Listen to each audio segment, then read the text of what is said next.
Telugu Desam party ఎంప్లాయీని మీరు అర్ధరాత్రి arrest చేస్తారు. 10:30 you are taken to custody. 10:30 15 రోజులు మీరు ఏం చేయక 15 రోజులు అయ్యింది ఎఫ్ఐఆర్ పెట్టి 15 రోజులు అయింది సార్ ఎఫ్ఐఆర్ పెట్టి 15 రోజులు నేను చెప్తున్నా 15 రోజులు అయింది మీరు ఎఫ్ఐఆర్ పెట్టి 15 రోజులు ఎఫ్ఐఆర్ కట్టి మీరు అర్ధరాత్రి 15 రోజులు ఏం చేయక 1000 కేసులు పెండింగ్ ఉన్నా అర్ధరాత్రి వచ్చి 10:30కి వచ్చి తెలుగుదేశం పార్టీ ఆఫీస్లో పనిచేసే ఒక మైనారిటీ సోదరుని తీసుకొచ్చి ఈరోజు లోపల పెట్టి దాదాపు 12 hours అతని మనోభావాలు దెబ్బతినే విధంగా on what issue? On section 60 on act 67 which is not obscene, which is not applicable. Is it sexual in nature? It is not applicable. It is not obscene. Is that obscene? It is not. It is absolutely not. Great question, sir. How is this obscene? Sir, this is obscene material for you. Does it come under the category of obscene material? Is this obscene material? ఆ time తీసుకొని రావటం ఏం లేదు, terrorise చేయటమే psychological గా దెబ్బతీయాలా మీ ఉద్దేశము? Psychological గా దెబ్బతీయాలనేది మీ ఉద్దేశం. మీ నెంబర్ చెప్పండి, మీకే పోస్ట్ పంపిస్తాయి. చెప్పండి ఏం చేస్తారు.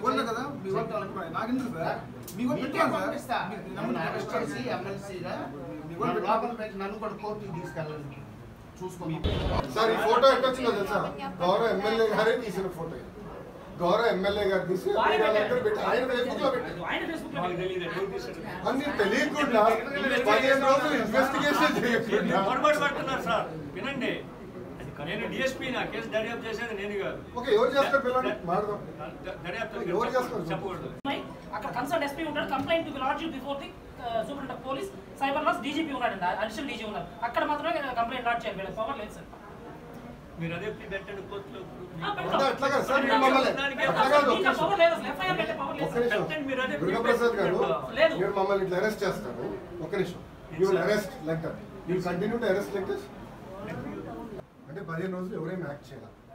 ఓకే, ఎఫ్ఐఆర్ 29 కట్టారని మీరు ఎఫ్ఐఆర్ చూపిస్తున్నారు. సో 15 రోజులు ఎవడు పట్టించుకోలేదు ఇష్యూ. ఓకే, ఎవడు పట్టించుకోలేదు. 15 రోజులు అయిన తర్వాత ఆయన ఇంటికి వెళ్ళి రాత్రి 10:30కి లిఫ్ట్ చేయాల్సిన అవసరం ఉందా సార్? అది ఒక్క నిమిషం. ఈజీ టెర్రరిస్ట్ స్ట్రైట్గా ఈజీ నక్సలైట్.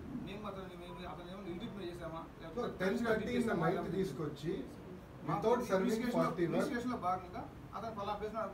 అంటే 15 రోజులు మీరు ఏం చేయలేక 15 రోజుల తర్వాత రాత్రి 10:30కి ఒక తెలుగుదేశం పార్టీ ఎంప్లాయీని మీరు తీసుకొచ్చి రాత్రి అంతా లోపల పెడతారా? ఆంధ్ర రాష్ట్రంలో అరాచక పాలన జరుగుతుందనేది ఈరోజు ఇంకొక నిదర్శనం. తెలుగుదేశం పార్టీ ఆఫీస్లో పనిచేస్తున్న నాయబ్ రసూల్ని ఫిబ్రవరి 28 నాడు ఫేస్బుక్లో పెట్టిన ఫోటోని ఈ అబ్బాయి డౌన్లోడ్ చేసి మళ్ళీ ఫోటో పెట్టాడు ఆయన ఫేస్బుక్ పేజ్. ఫిబ్రవరి 29 నాడు ఎఫ్ఐఆర్ కట్టాను. 15 రోజులు ఏం చేయకుండా నిన్న రాత్రి కావాలని 41 నోటీస్ కూడా సర్వ్ చేయకుండా ఈరోజు పోలీస్ అధికారులు తీసుకొస్తాం జరిగింది. రాత్రి 10:30 తీసుకొచ్చి ఇంకా నేను వస్తున్నానుగా బయటికి తీసుకొచ్చాను ఓపెన్ సెల్ నుంచి. ఇక్కడనే కాదు, ఆంధ్ర రాష్ట్రంలో మనం చూస్తున్నాం ఒక తెలుగుదేశం పార్టీ కార్యకర్తల పైన, తెలుగుదేశం పార్టీ నాయకుల పైన అడ్డగోలుగా కేసులు పెట్టారు. 67 చట్టం కింద, ఐటీ చట్టం కింద మేము కేసు పెట్టాను. నేను చదివానది, దాంట్లో చాలా స్పష్టంగా సెక్షువల్ కంటెంట్ ఉంటేనే ఆ చట్టం పెట్టేదానికి అవకాశం. అది కూడా ఎవరికి ఇస్తుంది?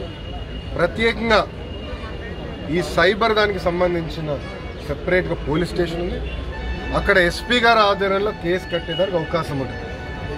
అంటే ఒక సిఐ గారికో ఎస్ఐ గారికో లేదా డిఎస్పీ గారికి అధికారం కూడా లేదు. కానీ కావాలని ఒక తెలుగుదేశం పార్టీ ఆఫీసులో పనిచేసే ఉద్యోగస్తుడి పైన ఈరోజు అడ్డగోలుగా కేసు కట్టారు. మేము అడిగాం ఇది ఎక్కడ సెక్షువల్గా ఉన్నది. ఈ ఫోటో పెట్టింది గౌరవ ఎమ్మెల్యే గారే, మనందరూ ఎమ్మెల్యే గారు ఆయన ఫేస్బుక్ పేజ్లో పెట్టారు. అది తీసుకుని కుర్రాడు పెట్టారు. ఇది కూడా తప్పు అని చెప్పే పరిస్థితికి ఈ ప్రభుత్వం వచ్చింది. మా కార్యకర్తల పైన, అదేవిధంగా తెలుగుదేశం పార్టీ ఆఫీస్లో పనిచేసే ఈ ఉద్యోగస్తుడి పైన తప్పుడు కేసు ఎవరైతే పెట్టారో వాళ్ళపైన తప్పనిసరిగా మేము యాక్షన్ తీసుకుంటాం. మేము మా కార్యకర్తల కోసం మేము పోరాడకూడదని మీరు ఇలాంటి ఫోటో పైన తప్పుడు కేసు పెడితే మేము అడిగే హక్కు మాకు లేదా? మేము అడుగుతామో ఆటంకాలు సృష్టిస్తాం. అన్న నేనే పోస్ట్ చేశాను ఈ ఫోటో, మేము అందరం పోస్ట్ చేసామండి. ఇప్పుడు అందరం పోస్ట్ చేసాం, మా పైన కూడా మీరు యాక్షన్ తీసుకోండి.